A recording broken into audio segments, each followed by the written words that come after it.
नमस्कार, आप सभी का स्वागत है द हिस्ट्री यूट्यूब चैनल में और मैं हूं विकास टेकरी। आज के इस वीडियो में हम बात करेंगे सोवियत संघ के विघटन की शुरुआत कैसे हुई। हम इस वीडियो में विघटन के कारणों पर नहीं, हम बात करेंगे विघटन की शुरुआत पर। आइए समझते हैं कैसे कोलैप्स हुआ दुनिया के सबसे बड़े देश का और वो कैसे अपने अपने ही क्षेत्र में अलग अलग भागों में बंटकर रह गया। कोलैप्स ऑफ द सोवियत संघ। रूस में 1917 में लेनिन के नेतृत्व में साम्यवादी क्रांति हुई। इसके बाद रूस तथा अनेक क्षेत्रों को मिलाकर सोवियत संघ की स्थापना की गई। उस समय यह क्षेत्र अत्यंत अल्प विकसित था। सोवियत संघ के शासनकाल यानी कि 1917 से 1991 में यहाँ पर आर्थिक, सामाजिक, तकनीकी, शैक्षिक, सैनिक तथा अन्य विधिक क्षेत्रों में अद्भुत विकास हुआ। यह विश्व की महान शक्ति बन गया। किंतु फिर भी बदली हुई परिस्थितियों में सोवियत प्रणाली अपने आप को संभाल नहीं पाई और उसका विघटन या पतन हो गया। सोवियत संघ क्षेत्रफल की दृष्टि से विश्व का सबसे बड़ा देश था। हालांकि रूस आज भी विश्व का सबसे बड़ा देश है। यह एशिया और यूरोप महाद्वीप में फैला हुआ था। इस देश का विस्तार बाल्टिक सागर से प्रशांत महासागर तक 9,600 किलोमीटर से अधिक तथा उत्तर से दक्षिण 4,800 किलोमीटर से अधिक था। सोवियत संघ की सीमाओं में 15 संघीय गणराज्य, 20 स्वायत्त शासी गणराज्य और 8 स्वायत्त शासी क्षेत्र शामिल थे। स्वायत्त शासी का मतलब होता है ऑटोनॉमस, जो अपने रूल खुद बनाते हैं। केवल विदेश नीति के आधार पर वो किसी के अधीन होते हैं, वरना वे पूरी तरह से अपने रूल खुद बनाते हैं। किंतु 1991 में सोवियत संघ का विघटन हो गया। आइए समझते हैं सोवियत संघ के विघटन को। दोस्तों, सोवियत संघ शीत युद्ध के परिणाम स्वरूप इसका विघटन हुआ था, क्योंकि इसने जो पश्चिम के जो देश हैं और साथ ही अमेरिका है, उनके षड्यंत्रों के चलते रूस उनके खिलाफ हो गया और धीरे धीरे ये शत्रुता, वैमनस्यता शीत युद्ध में कोल्ड वॉर में बदल गया और कोल्ड वॉर का परिणाम निकला रूस को अपने आप को अलग अलग भागों में तोड़ना पड़ा।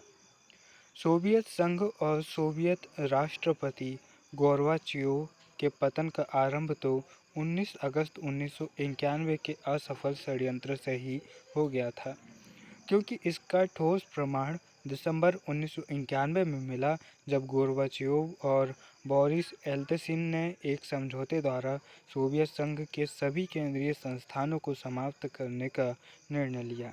यहाँ पर 1991 जब सोवियत संघ का विघटन हुआ, तो उस समय पर सोवियत संघ के राष्ट्रपति जो थे वो गोर्बाचेव थे। ये बात को आपको ध्यान में रखना है।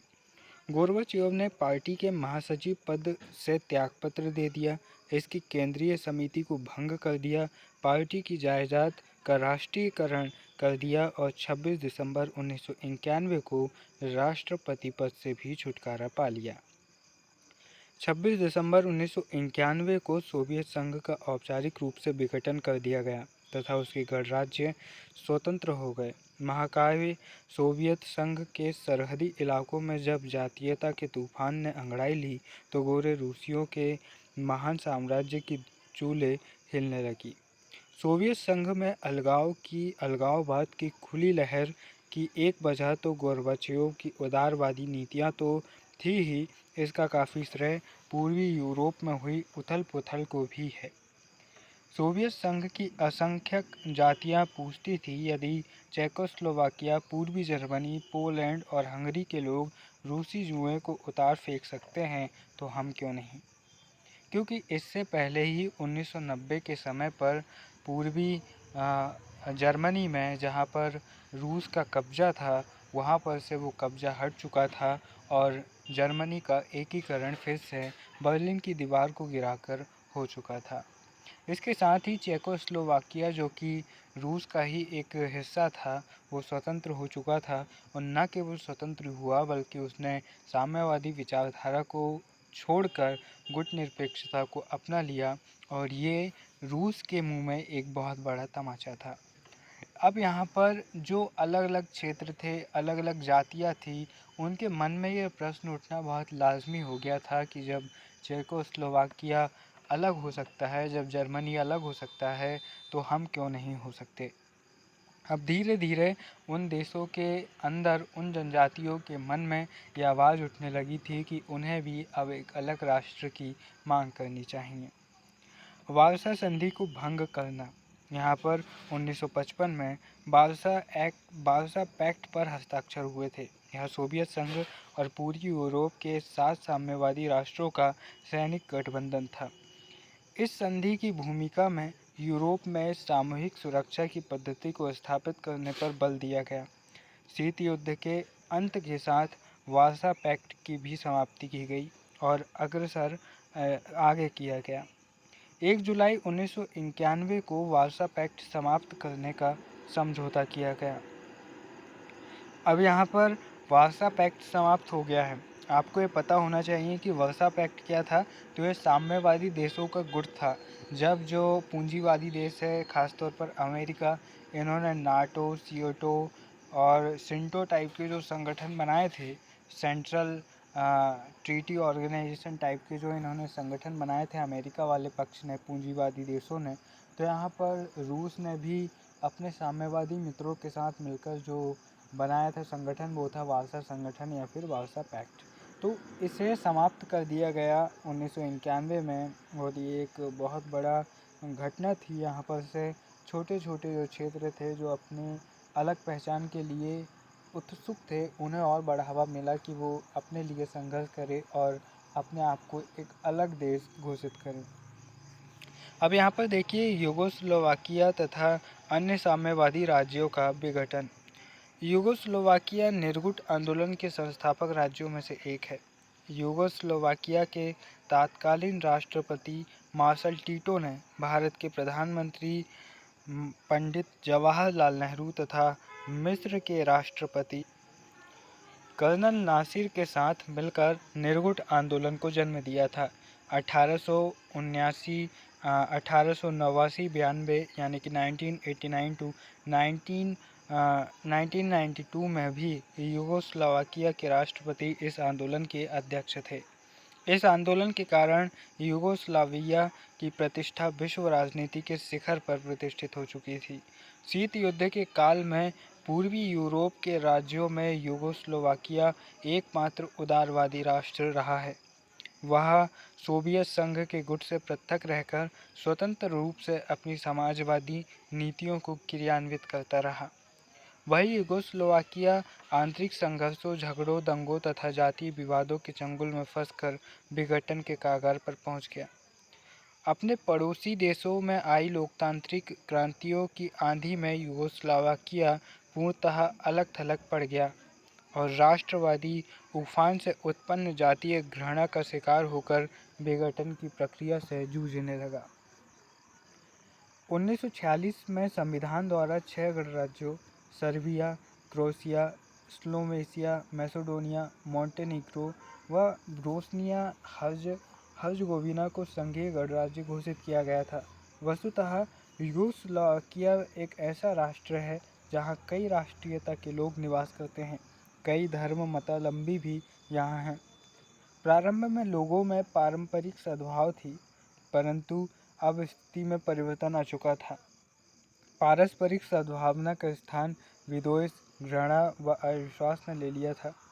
यूगोस्लाविया के विघटन की प्रक्रिया 1990 में उस समय प्रारंभ हुई जब इसके एक गणराज्य सर्बिया ने स्वायत्तशासी प्रांत कोसोवो की अल्बानिया जाति ने सर्बिया से अपनी पृथक स्वतंत्रता की घोषणा कर दी। अगस्त 1990 में क्रोएशिया के मात्र 12% सर्बिया ने स्वशासन की मांग को लेकर हुए जनमत संग्रह में सफलता प्राप्त कर ली। सितंबर में ही सर्बिया ने सांतजाक क्षेत्र में सर्बिया और मुसलमानों के दंगे भड़क उठे और जातीय राष्ट्रवादी घृणा अपनी चरम सीमा पर पहुंच गई। बोस्निया के मुसलमानों ने भी यह घोषणा कर दी कि यदि स्लोवेनिया और क्रोएशिया ने यूगोस्लाविया महासंघ से संबंध विच्छेद किया तो वह भी महासंघ से पृथक हो जाएंगे। क्योंकि बात यहाँ पर यह थी कि स्लोवेनिया, जो कि गुटनिरपेक्ष आंदोलन के संस्थापक सदस्यों में से एक रहा था, अब उसके अंदर भी अलग अलग राष्ट्रों की मांग को लेकर फूट उठने लगी थी। अब सर्बिया, क्रोएशिया, मैसेडोनिया जैसे बहुत सारे छोटे छोटे देश अब स्लोवेनिया से टूटकर बनने वाले थे। यहाँ पर आपको केवल कहानी की तरह सुनना है और जो चीज़ें आपके दिमाग पर बैठ जाए उन्हीं चीज़ों को आपको कॉपी पेन में नोट करना है और उन्हीं फैक्ट को अच्छी तरीके से अपने दिमाग में बैठा कर उन्हीं का इस्तेमाल करके परीक्षा में एक अच्छे आंसर को लिखना है। क्योंकि अगर आप ये चाहेंगे कि जिस तरह से किताब में किसी चीज़ का उत्तर लिखा है सेम टू सेम आप वैसे टीप टाप दें तो ऐसा बिल्कुल नहीं होता। अगर आप एमए लेवल के विद्यार्थी हैं तो आपको चीज़ों को, समस्याओं को खुद के स्तर से समझना चाहिए और उन्हें अच्छे शब्दों में अपने हिसाब से लिखना चाहिए। इसलिए मेरी राय आपको यही है कि आप फैक्ट अच्छे से अच्छे याद कीजिए और फिर उन फैक्ट को अपने हिसाब से अपने शब्दों में उतारने का प्रयास कीजिए। इससे आपका जो आंसर रहेगा वो काफ़ी डिफरेंट हो जाएगा और जो आपकी क्लास के स्टूडेंट होंगे उनसे काफ़ी अलग हो जाएगा और काफ़ी प्रभावशाली भी हो जाएगा। 45 वर्षीय साम्यवादी शासन के बाद 1990-91 में यह देश लोकतंत्र की ओर अग्रसर हुआ और यहाँ 1990 के विद्रोह के बाद संघीय गणराज्य बन गया। किंतु राष्ट्रवाद की आंधी ने साम्यवाद को ध्वस्त होने के साथ साथ यूगोस्लाविया को भी विघटित कर दिया। 1991 में विघटित यूगोस्लाविया में 5 अंतर्राष्ट्रीय इकाई अस्तित्व में आई।